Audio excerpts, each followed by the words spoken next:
Tell us again, Daddy. Tell us again. Oh, no, not again. Please, Daddy, how tall are you? Tell us how tall. I'm 20'5" in my stocking feet. How big are your shoes? What size do you wear? Size 902 in a triple Z. That's our Daddy, the big guy.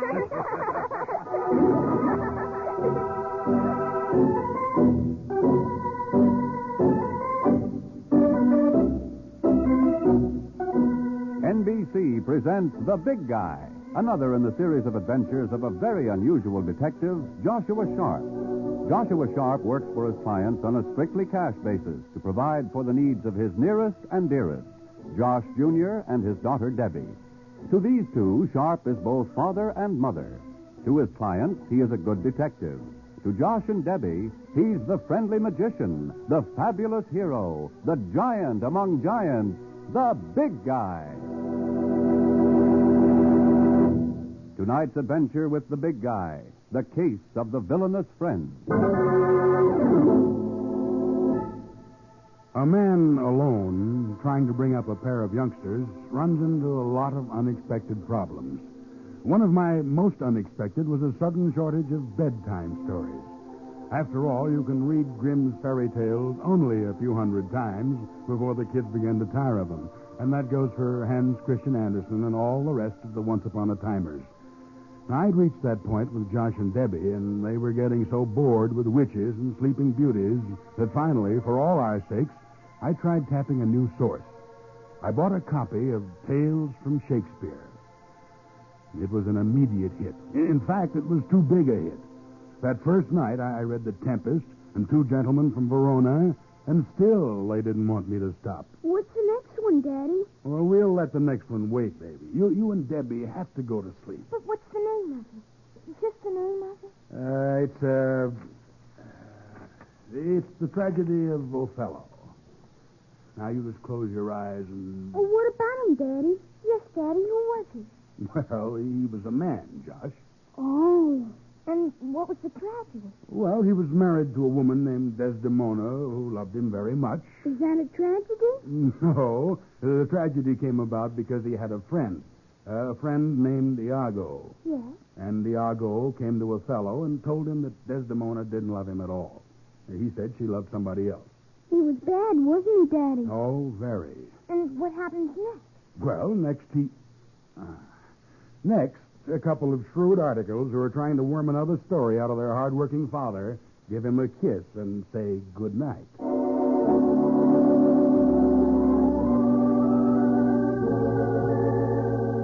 And it was a good night under my roof. But elsewhere, things were happening that were fated finally to intrude on my routine and make a shambles of it. The center of these events was a boy named Frank Gollard. I'd snagged the lad in question 2 years ago, after he'd assisted in the armed robbery of a filling station and committed assault and battery resisting arrest. My action in the matter came as part of my contract with the Mutual Indemnity Insurance Company. And I had been in the courtroom the day the judge passed a 10-year sentence on Frank Gollard. And then, the same evening, while I was telling Josh and Debbie about Othello, inside the drab gray walls of the upstate penitentiary...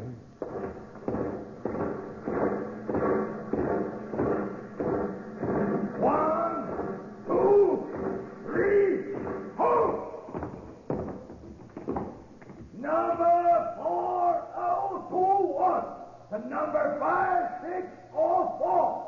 Separate the cell block A. Number 5605. The number 6059. Separate the cell block B.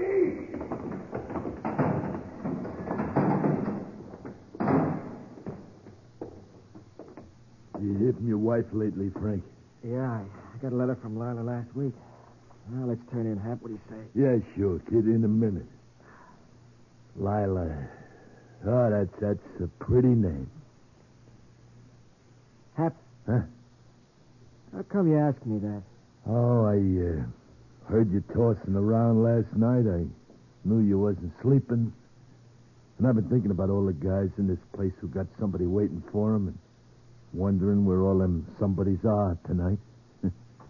Wondering who she's dancing with and wondering who she's drinking with. Wonder who's a kissing. Shut up. Oh, kid. I told you once, Hap. I was only wondering. She's a clean kid. Clean and sweet and straight. Oh, sure. There's a few good wrens in the world. Maybe you got yourself one of them. But you couldn't expect me to guess that now, could you, Frank? Man never knows about a thing like that. Man just never knows. Good night, Hap. You ain't sore on me, are you, Frank? I said good night. I don't want you to be sore on me, you hear? You hear me, Frank? Okay, I'm not sore at you. Okay, Hap? Good night, baby.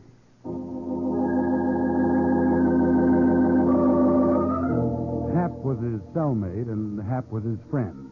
Big, slow, paternal Hap McLean. In for life. And not a man to talk much about the way he was to spend the rest of his natural days. It was mutual friendship, and the two found a degree of peace in each other's companionship. It was a peace, however, that was ripped to shreds with the suddenness of a thunderclap one hot night in early August. Hap had smuggled a newspaper from the prison library into the cell, and young Gollard was lying on his bunk, turning the pages. Hey, Hap. What's the matter? What's eating you, Frank? Hey, listen to this. What cute lovely whose maid is doing a 10-year stretch for armed robbery is now seeing the town inside out with more than one slick-haired Romeo. Even while I was on trial, she was rocking me. No, kid, take it. She was. While I took the ride to this pile of stinking stones. While I prayed for every night, she was selling me out. Midnight till morning, night after night, all the way down the road. Shut up! Listen to me, will you, Frank? Listen to Hap and ease off, baby.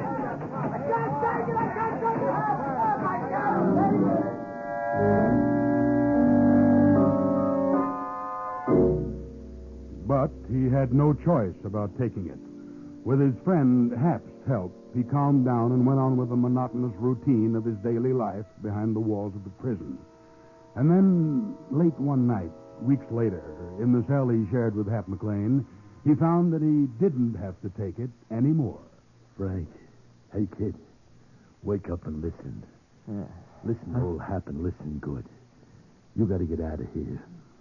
What's that? You're eating yourself alive. You got to move loose from this place. Oh, but I can't. I can't. I'm not up for parole for Forget the parole, baby. Hap's got it all fixed fine. You got it fixed? Yeah. Take a look, kid. Where'd you get the gun? Out of the arsenal, baby. It took me 3 months and a lot of doing, but I got it. And the trustee, the one in the laundry office, he's going to leave the laundry door unlocked for 20 minutes tomorrow night. There'll be a truck just outside. How'd you do this, Hap? Oh, look, I've been in this can 12 years. There are ways, baby. There are always ways. You come with me? No, I got nothing with the outside world, kid. Hap will rest easy right here. You go on out. You can still hate, and that means you can still live. Enjoy yourself. And don't get yourself snagged, baby.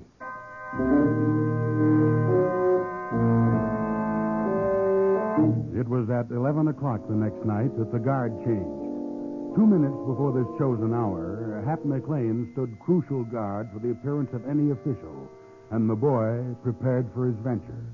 What'll you make for? Her apartment. You figure Lilo'll show? I'll wait till she does. What, and get nabbed off waiting? Forget it. Now, look, I'll get the grapevine and let her know that you're coming and tell her to stand by for you. There it is. 11 o'clock, kid. Okay. Play it cagey now, baby. Hap won't be around. Look out for you. No point in saying thank you, Hap. Go on, you punk. I'll brain you.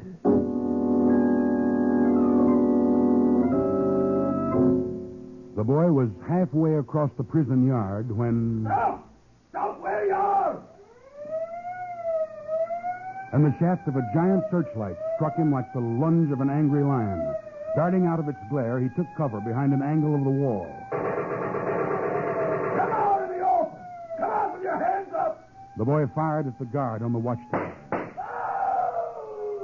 He made a dash for the laundry building and found the door unlocked as scheduled.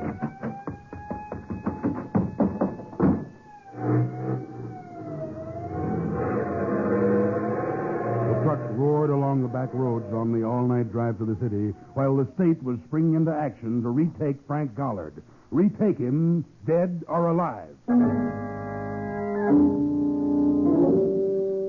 Next morning, when I walked into my place of business, my own personal private eye, Risky Skinner, was waiting for me, as usual. But today, Risky wasn't alone. A young city cop, Tom Saunders by name, had dropped in to tell me about the Gollard escape. He was little more than a rookie, this cop. Green, but enterprising. So, knowing you were the man who put the finger on him in the first place 2 years ago, Sharp, it occurred to a few of the boys at precinct headquarters that you might have ideas about retaking Frank Gollard. They figure you dug up a few angles about the punk that could be maybe useful, Commander. Oh, I'll be glad to do all I can. Tell me, how much action is underway now? Well, the state's being dragged from end to end. Even the Coast Guard's been alerted on this one. Any results yet? So far, we've drawn a goose egg. Just a second. Yeah. Sharp speaking. This is Lila Goddard, Mr. Sharp. What? Frank Gollard's wife. Where are you? I'm not calling from home, Mr. Sharp. I'm afraid to go there. Why? I'll tell you why. I got a call last night from the grapevine at Goldville Prison. Yeah? Frank is on his way to my place. On the way to his own home? Hello. Hello. Mrs. Gollard. Mrs. Gollard. Hello. Hello.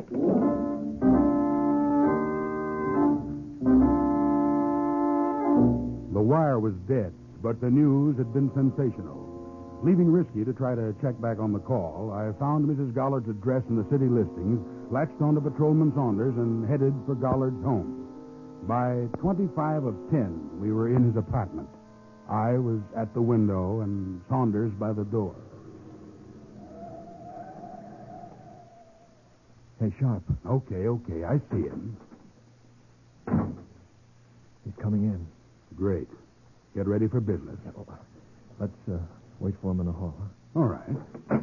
Easy with that door, Saunders. Here he comes. Let him get to the first landing. And for Pete's sake, stop shaking. There he is. He's carrying a gun. Hey, Saunders. No, wait!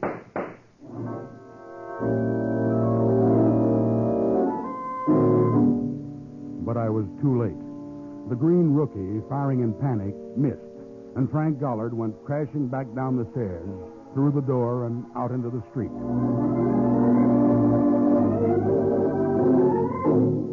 I didn't have to be told that once loose, Gollard would head for his wife.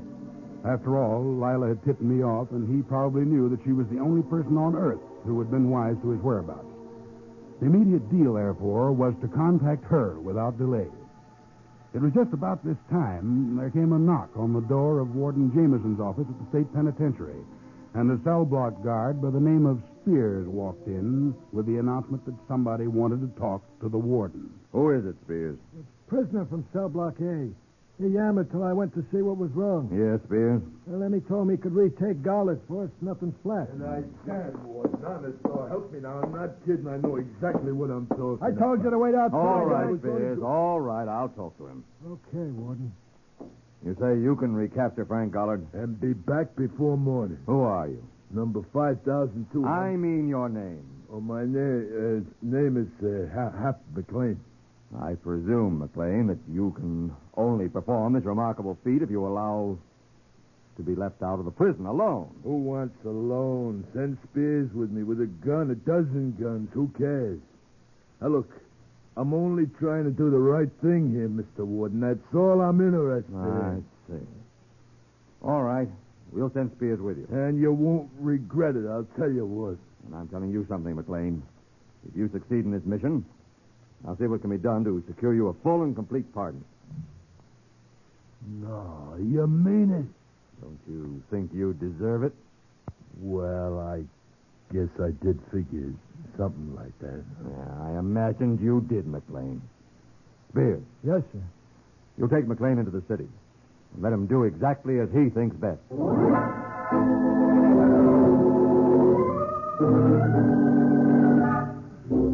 So Hap McLean, informer and temporary public hero, passed out of the prison walls on his errand of black treachery.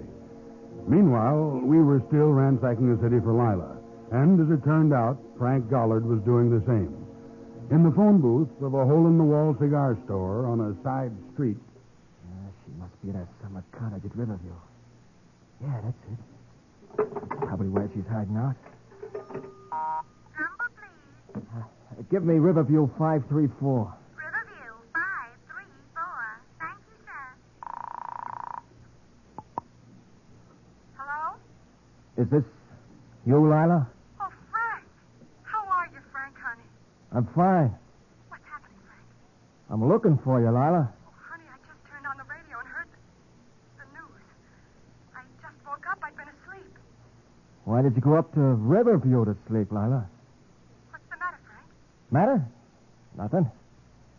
I just wanted to see you. Where are you? I'll come right into the city. Stay where you are. I'll come to you. All right, sweetheart.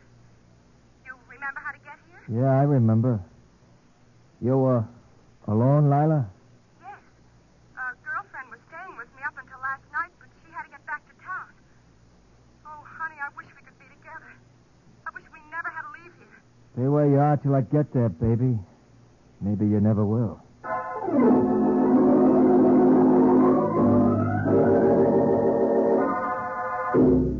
Feeling for the gun butt in his pocket, Frank Gollard ducked out onto the sidewalk and started the tortuous journey toward his final, long-sought vengeance. Later in the afternoon, back at the office, Saunders and I were checking the short-wave reports. You know, it baffles me a little, Sharp. What does? Gollard's wife turning him in. Why? She's a gunman's doll, isn't she? No, not quite. Anyway, she's not running true to form. Why not? A word around has been that she's almost arranged for his parole. Strange, huh? Yeah, very. Commander. Yeah, Risky? Well, a little luck at last. Well, that we can use. I think I found out where Mrs. Gollard phoned you from. Yeah? But I'm afraid it won't help any. It seems she rang up from a phone booth. Phone booth, huh? Where? In a place called Banner's Tavern over on Time Street, near the river. You know it? I said, do you know it, Commander? Huh? Oh, yeah, I know it. Risky. Yeah, Commander? Go get me a cap and a sweater. Huh? A cap and a sweater. What do you want them for? To wear. I'm going to Banner's Tavern, Risky, and I want to look like one of the boys.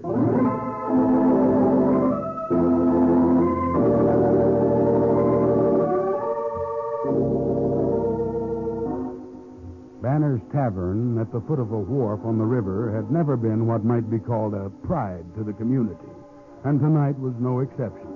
The clientele I saw at once was entirely male, except for one blonde cutie who sat alone over a glass of beer, a bright red scar of a smile on her hard face. Well, what are you looking at? Well, what do you think, honey? Beat it. I got a boyfriend coming. Yeah? From where? That would be telling. Well, how's about a little drink till he shows? Well, Go ahead. What'll you have? how about a gin and water? Why not? What's your name, beautiful? Esther? That's all? Esther Moody. Moody? Esther Moody? You ain't the doll used to kick around with Hap McLean. You know her? Like that. We used to operate together in North Jersey. Well, what do you know? How's he doing these days? He's in stir. Didn't you know that? For how long? Hard to say right now. There's some kind of caper in the works. Yeah? I've been trying to figure it out all night. What's the lowdown? Well, lean over here. Yeah. About 11 o'clock last night, Hap sent me the word over the grapevine. Uh-huh. And he tells me to call up a certain private eye this morning. Announce myself as Mrs. Gollard and say that Frank is on his way to his wife's flat. What do you think? What do you think? I think I trusted you mighty fast, handsome. How about that little drink? How about better? Better? How about a little pinch? What? Rouse up, Give it to lady. me. I'm What do the you private mean? eye you handed that runaround to this morning.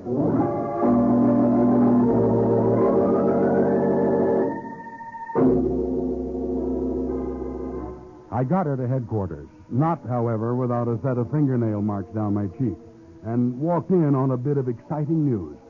It seemed a postal clerk at a place called Riverview had phoned in giving Lila Gollard's whereabouts.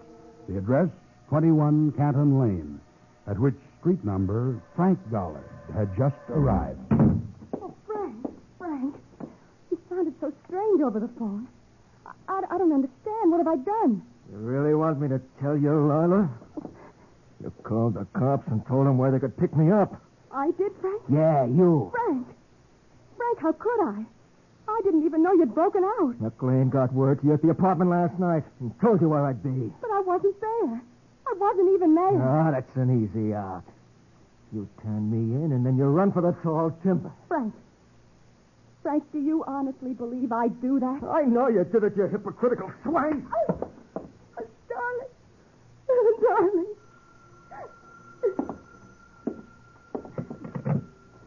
Yeah? Hello, kid. Hep. I lambed out myself, kid. I figured you needed somebody to look after you. You done business yet? Yeah, not all of it. But I'm right here at home base. That's so I figured. Hep, Yeah, baby. you contacted my wife last night, didn't you? Well, sure. Sure thing. Why do you ask? I won't ask again. I gotta hang up now. Well, just a second, Frank. Look, I'm in the alley behind Banner's Tavern on the side by the river. You know where that is? Yeah, sure. Well, then beat it down to see me as soon as you can. I got a pal along who's going to see you safe out of the States on a strictly credit basis. Okay? Yeah, thanks. Thanks a million. I'll see you, pal. You cheap, lying, rotten, deceitful tramp. Oh, no. No, Frank, no. Not a gun. Shut up! This is beyond begging and no place for talk. If you got prayers to say them. There won't be any time later. I won't need time for prayers, Frank. I'd die before I hurt you. I don't mind losing my life, Frank. All I regret is I'll never see you again. Never.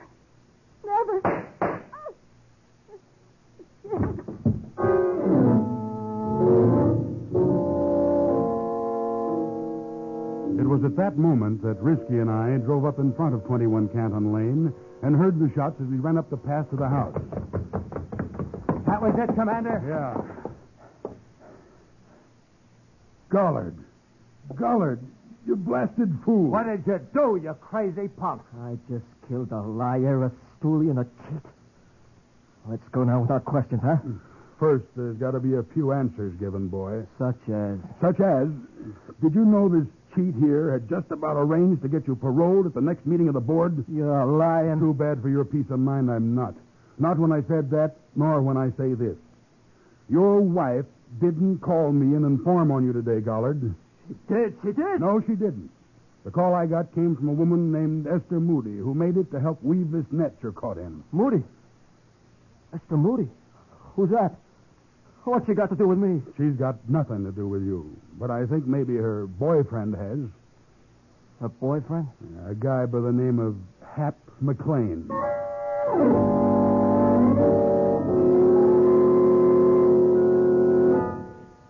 For a moment, he stared at me like a wounded animal, and then his eyes closed slowly. He shook his head wearily, as if to come out of a sick dizziness, and neither Risky nor I caught the movement of his hand as he blasted the globe dangling from the ceiling, plunging us into blind blackness as he crashed out through the window.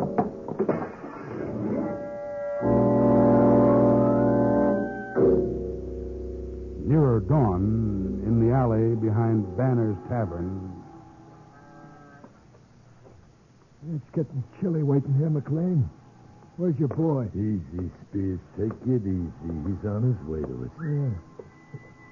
There he comes. You sure it's him? Can't you see, Flathead? Hey, give me a gun. Let me take him in there. Yeah, thanks. Now duck behind the lamppost so we don't see you too soon. Hap? Here I am, kid. How you making it, huh? I killed her, Hap. Yeah, sure. That's what you had to do. Come on. We'll go in Banner's and have a few snorts. That'll set you up right, eh? Hey, Hap. Yeah. Where's the pal who was going to help me lamb out of the States? Oh, well, he had to go, Frank. He'll be back. I figured he was back now. That's him behind the lamppost, ain't it, Hap? I gotta get him, too. Kid. Help me, Kid, how much blood do you want on your hands, baby? Just a little more. Just a little more, you greasy, crummy stool pigeon.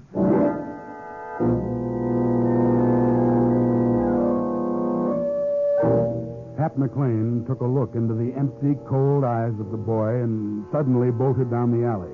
At the corner, McLean swung abruptly and fired. The bullet hit, and he waited for Frank Gollard to go down, but he waited in vain. The boy came toward him, head lowered, staggering. Baby. Baby, don't be sore on me. I don't want you sore on me, Frank. As he spoke, McLean fired again and found himself with an empty gun in his hand. And he blinked unbelievingly as the boy swayed with the anguish of the shots, and then steadily he plowed forward. Half crazy with fear, McLean stumbled into the darkness until he came to World's End at the edge of the wharf behind the tavern. Oh, baby, oh, Frank, you gotta listen to your Hap. You gotta listen to your Happy. You can't be sore on me, baby. I'm for you, honest. Oh, don't shoot, kid. Let's talk it out there.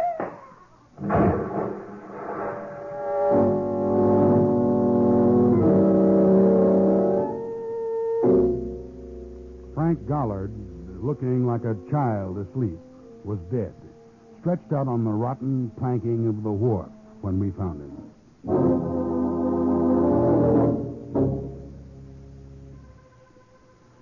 Josh and Debbie were in bed when I climbed the stairs to our flat, and knowing nothing of what was going on inside of me, they clamored for the next story in the book. The next story was Othello, and as I read the tale of the tragic deaths of Desdemona and Othello and the final undoing of Iago, I shuddered with a kind of recognition. At the end of the narrative, there was silence. Then... And Othello killed himself, too? Yes, baby. Gee, I don't see why he had to die. He didn't know what he was doing. It was all Iago's fault, wasn't it, Daddy? Yes, essentially, it was Iago's fault. Then why didn't he just explain and go on living? Maybe he didn't want to, honey. Oh, you mean because he'd lost Desdemona? Is that it? Well, that's part of it. Well, what's the other part, Daddy? Don't you know? You mean he'd lost Iago, too? Yes, baby. You get the point. He'd also lost his friend.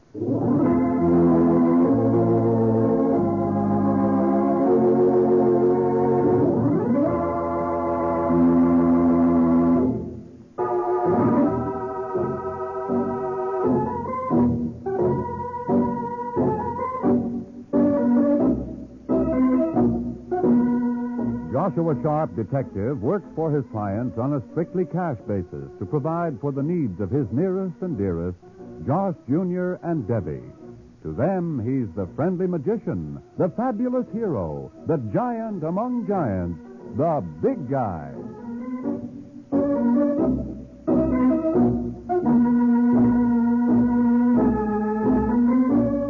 NBC has presented another in a series of adventures of The Big Guy, played by Henry Calvin and featuring David Anderson as Josh Jr. and Joan Laser as Debbie. The script was written by Peter Barry and directed by Thomas Madigan. The music was composed and played by Jack Ward. Members of the cast were Jim Stevens, Merrill E. Jones, Peggy Lobbin, Bill Zuckert, Linda Watkins, Lyle Sudrow, and Sandy Strauss as Risky Skinner. Your announcer is Peter Roberts. 3 chimes mean good times on NBC.